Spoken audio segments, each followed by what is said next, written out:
We can go. Okay.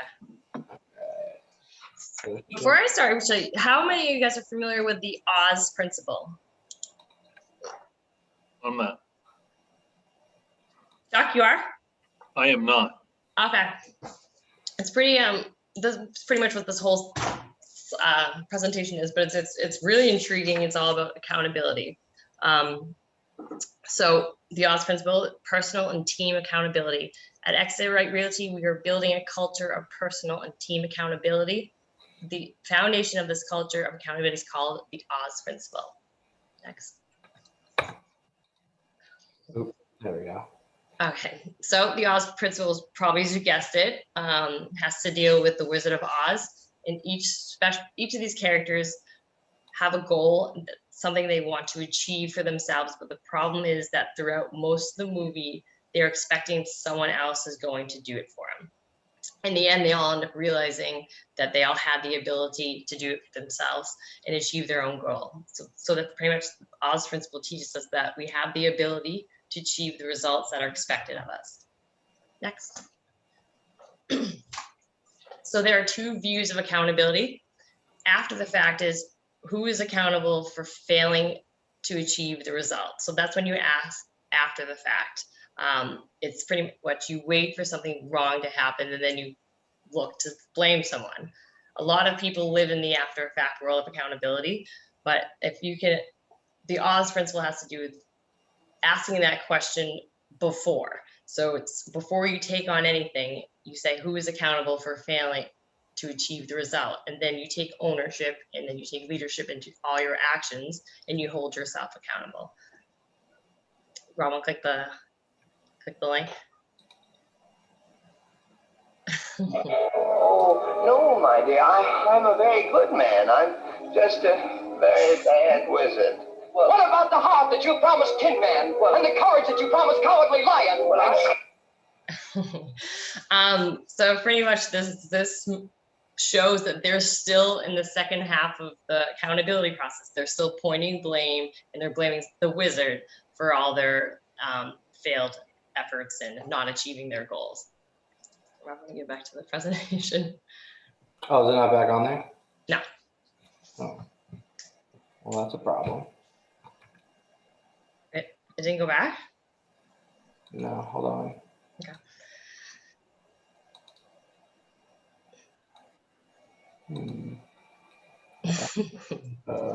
Resume share.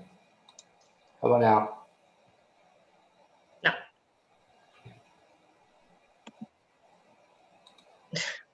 I can try to pull up. Nope, I got it. Hold on.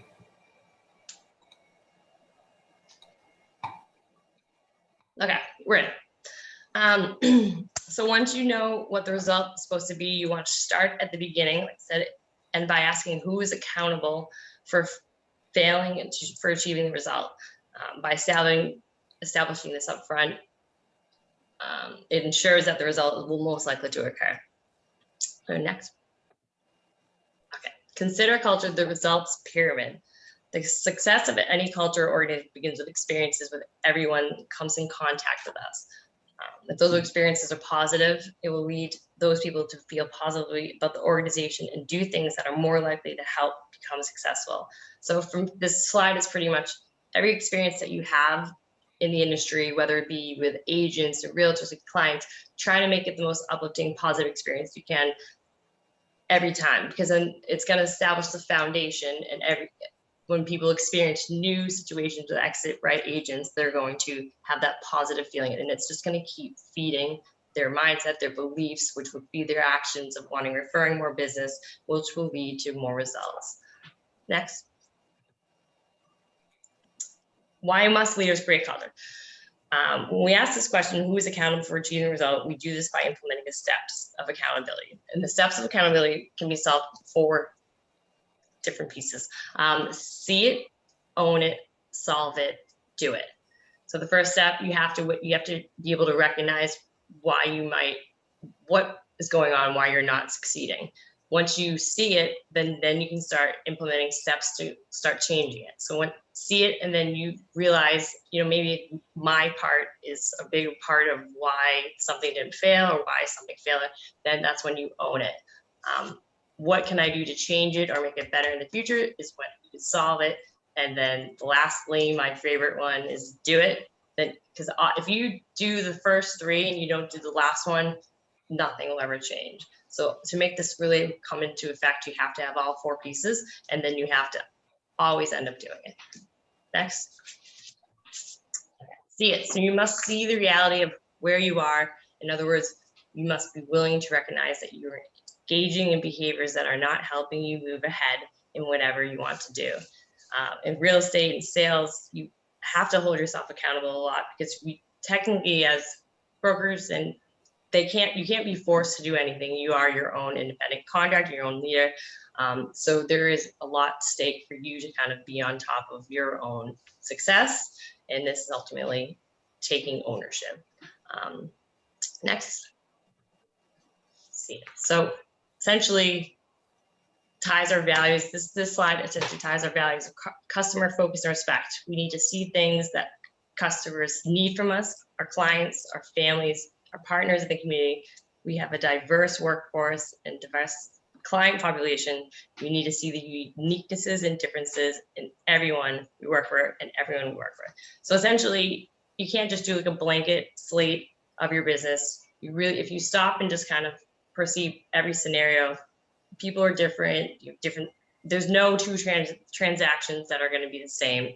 And it's ultimately stopping and reflecting and taking a really good image of what's going on and how can I show that and present them in the best possible light. And that's seeing it is just stopping and really taking a glimpse of what's going on, as opposed to just going through the motions because you've done a transaction similar. It's never going to be the same. And to really maximize it, it's just really kind of stop and just treat it as this is a different, unique situation. Next. Own it. So you must accept full ownership of all past and present behavior that has contributed to current circumstances. We all have a part to play in why we are where we are, and we must find the heart to tell both sides of the story. This is an important, really big part of the step, because you can see it, but once you truly realize how vested and how much of an impact that you have personally in all your successes and all your failures, that is only when you'll start to just make steps to change it. Next. Solve it.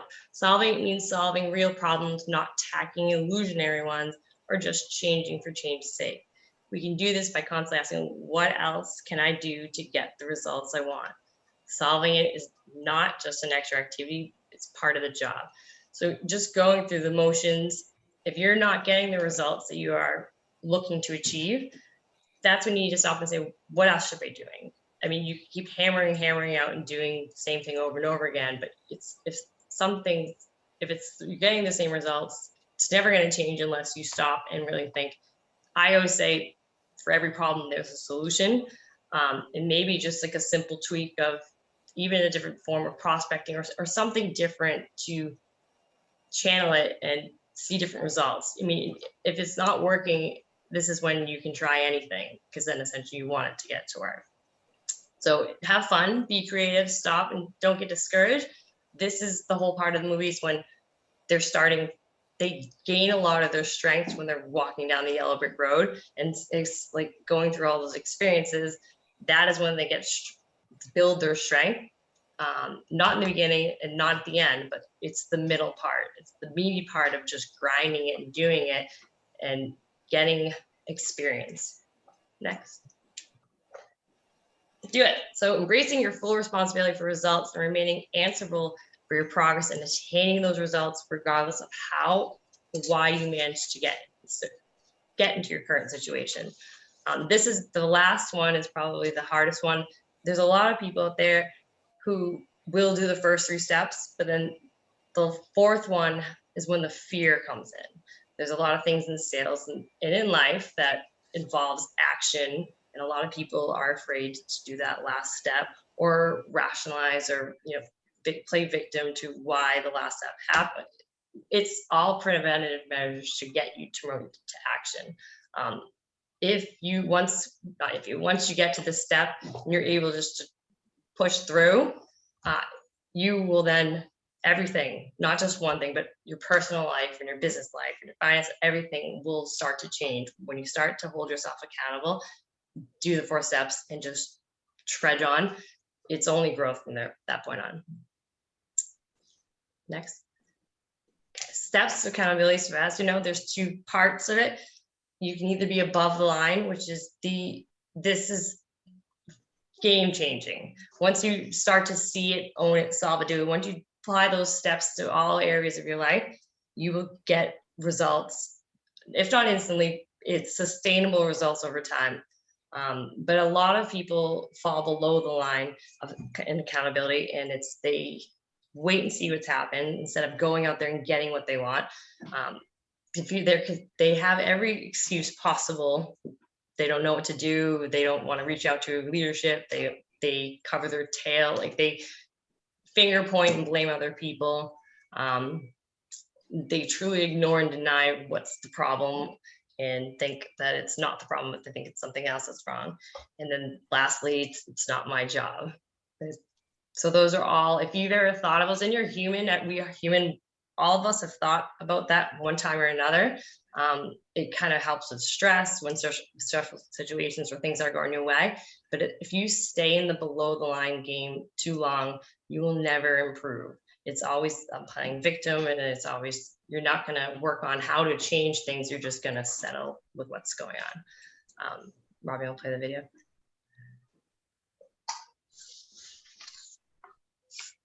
You guys are crazy. Look, when we was in a Vocaz country, we was assaulted by them types. You know what I mean by assaulted, huh? Well, I mean assaulted. Why don't you knock it off with them negative words? Why don't you think how beautiful it is out here? Why don't you say something righteous and hopeful for a change? Crap. Awesome. So that is how you deal with a negative worker or client or something. You kind of just put things into perspective. Like that person was just complaining, blame game, complaining about everything under the sun. And he just threw a different perspective. Why don't you see things differently? Why don't you focus on other things, the positive things, at least in the very least, we focus on the positivity. And it really, his response was, you're right. Like, so that's essentially how you should try to respond to, because negativity or any blame gaming will feed itself and bring you down as well. Next. So feedback. Getting feedback from others about where you get stuck can help you and your team become more successful.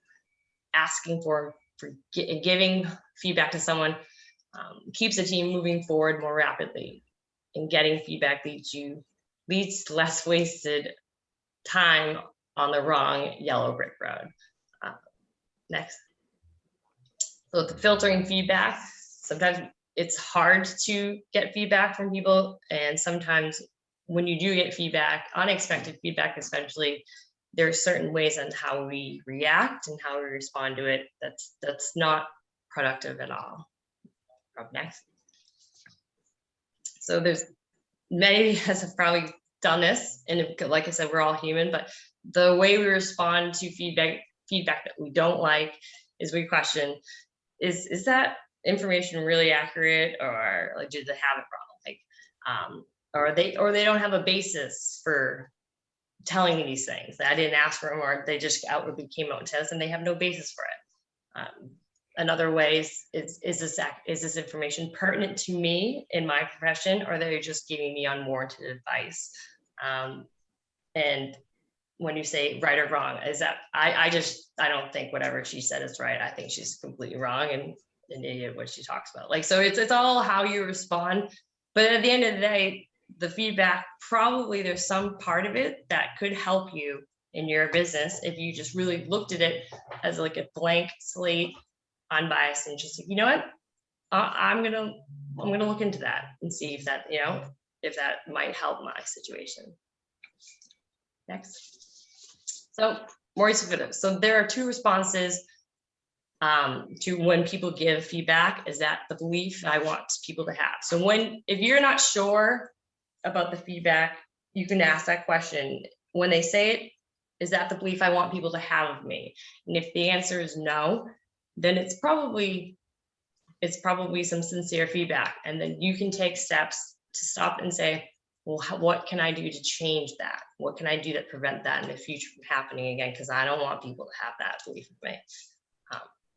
And the secondly is, will that belief get in the way of getting results? If you ask that too, if you're stuck on whether the feedback's true or not, and you can say and answer yourself honestly, that is true, that what he said, it's going to hurt my business, or my business would do better if I did those things differently. So if it gets in the way of getting results, you're not performing optimally because of the feedback you received, then it's probably true. Okay. So the summary: accountable people working on creating solutions every day. We must see it, own it, solve it, do it daily in order to be as productive as possible for the people we serve. Especially in business, especially sales, it's got to be constantly creating, shifting, changing, and towards getting better optimally, and everything else will come to fruition. Here's pretty much the whole summary of the Wizard of Oz, and after they did the Oz principle, what came out of it.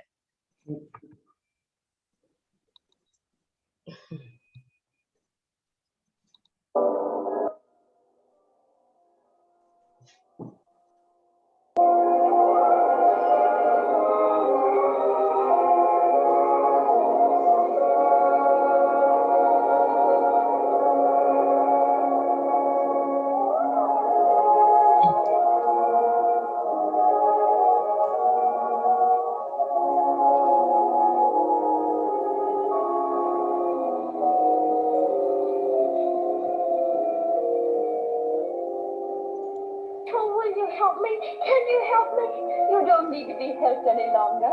You've always had the power to go back to Kansas. I have.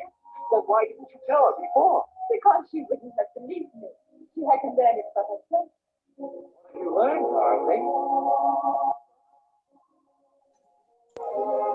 I think that it wasn't enough just to want to see Uncle Henry and Auntie Em.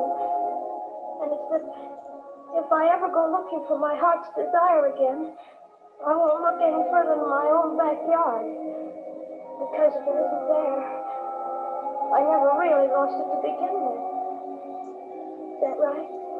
That's all it is. But that's so easy. I should have thought of it for you. I should have found it in my heart. No, she had to find it out for herself. Now those magic slippers will take you home in 2 seconds. Oh. Okay, so pretty much that's it. They did the whole walk through the Yeldic Road. They thought someone else was able to help them with all their problems, but then they realized at the end that they had the complete power in themselves, and from there on out, they can do whatever they wanted to. Ultimately, the world's your oyster, and it's all about just holding yourself accountable, and constantly looking to grow and learning from each and every one of your experiences. So that's the accountability, that's the Oz principle. Do you guys have any questions, feedback? I think that was a great presentation. Does anyone have any questions? Because I'm going to run through a quick quiz that, kind of will highlight how you are doing in regards to this principle. And I'm not going to call anyone out on this. So this is just strictly, you're sitting right there. Just when you answer a question, yes, just keep a tally in your head. All right. This is cool. All right. So this is yes or no. Were you ever surprised by negative feedback from someone else when you thought all along you were doing your very best to solve the problem? Yes or no? If it's a yes, just keep a tally as number 1. All right. Question number 2.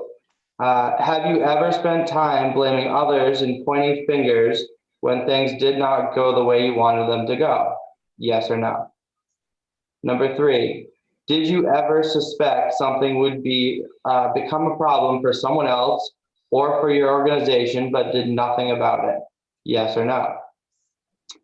Number 4, have you ever spent time covering your tail just in case things went wrong? Yes or no?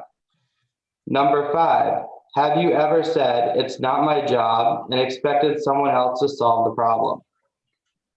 Number 6, did you ever feel totally powerless with no control over your circumstances or situation?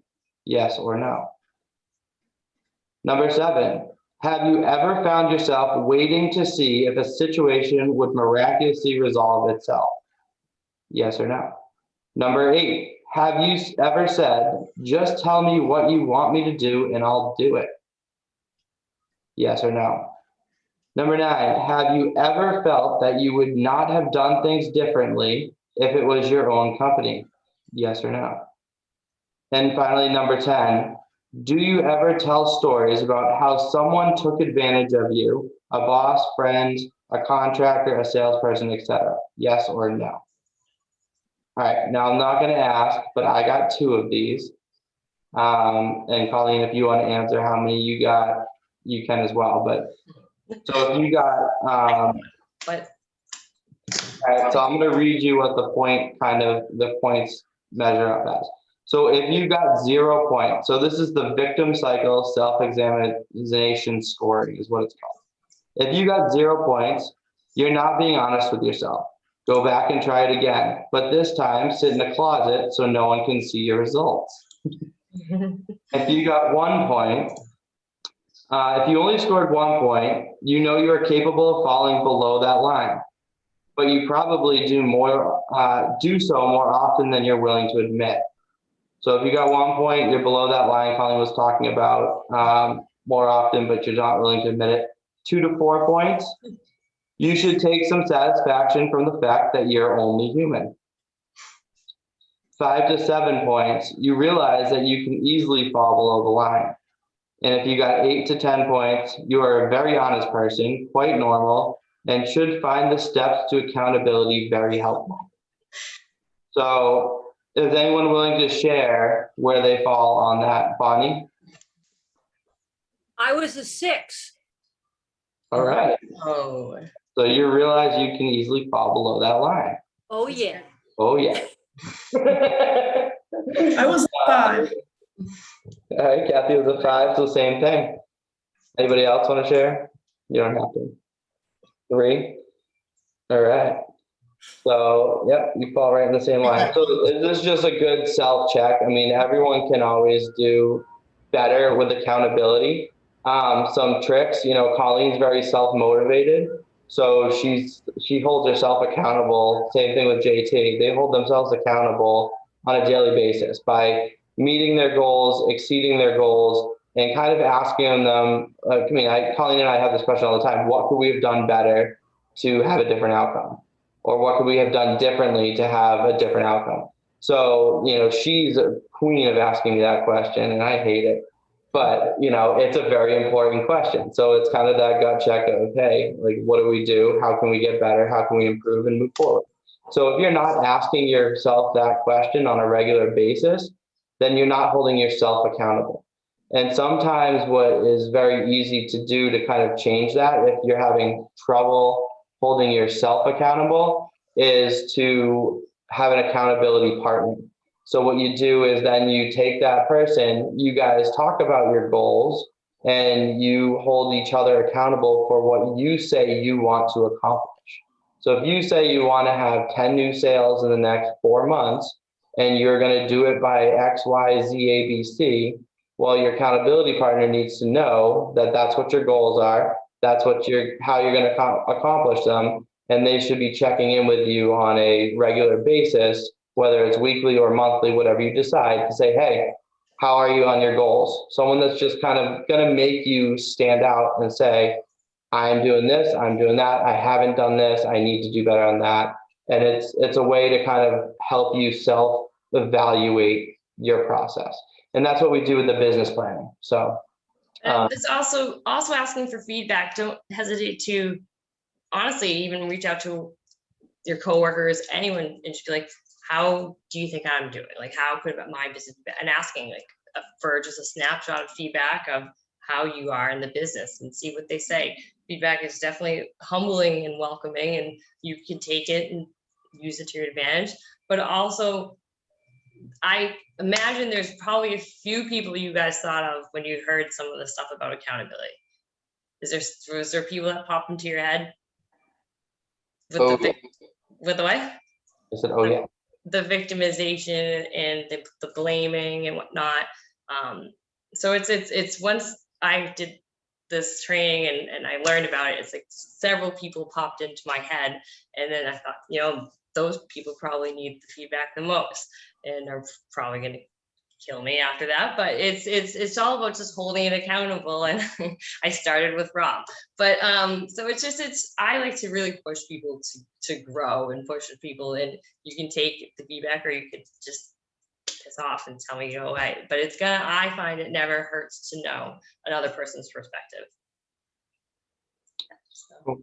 Does anyone have any questions? Because we got about 4 minutes left, so we'll hang out and answer anything. Or if you guys want to have a deeper discussion on accountability, we're happy to have it. I don't have a question, but I do have a comment that for me, working with Bonnie at some of the open houses, you get to see different styles and different takes, and you can kind of steal a little bit of that, for yourself and kind of put it in your own personality, your personality spin on it. So I think it's really beneficial. And you can also read customers a lot of times, or clients that way at an open house, customers, who they're gravitating more towards, because every person, likes something specific about an agent, and I think it's really helpful to be in an environment like that with other agents to try to, get some additional skills, or to figure out what you might want to fine tune, as you go on. So I just find it beneficial to be with someone else, especially at an open house. Not so much these big networking events, because there's so many people and so many personalities, but I think when you're in a smaller group, and my early days with Kim doing the virtual stuff, that was really helpful to see her style and to kind of get warmed behind the camera just on her, riding her coattails to do that. So I think that those for me are really beneficial opportunities. Yeah, it's a great point. I mean, one of Colleen and I were, as most of you know, we were both coaches at high levels for soccer. And none of my drills came off of my own making them up. It was all taking them from the experts and the people who are highly successful, and then just putting my own spin on it for whatever my team needed. So, whatever my clients need, and if, taking things that are already successful people are doing and just kind of adding my own flair. So that's a great point, Bernadette. Thank you for bringing that up. Anyone else? So I challenge people, if they want, challenge you to write down 3 things that you think could use improvement in your career.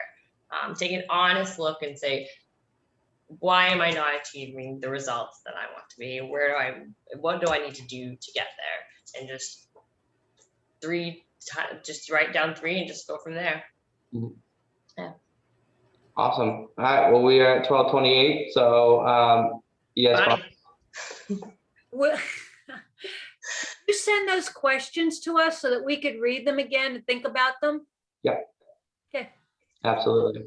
And this will also, so just so everyone knows, we have a YouTube channel we just started that we'll send out to you, because it'll be a little bit easier to organize the videos on the YouTube channel. So you can just kind of see them and go back and reference them whenever you would like. And they will also be put on our in-house Facebook group. So those will both be the new ways of you being able to view these training videos. So that will also be available probably within the next hour, whenever Zoom finishes downloading. So, all right. Well, thank you, everyone. Colleen, great presentation. Thank you for putting it together. And everyone else, have a great week, and give us a call if you need anything. Thanks, Rob. Yeah, thank you. All right, take care. Have a great day, everybody.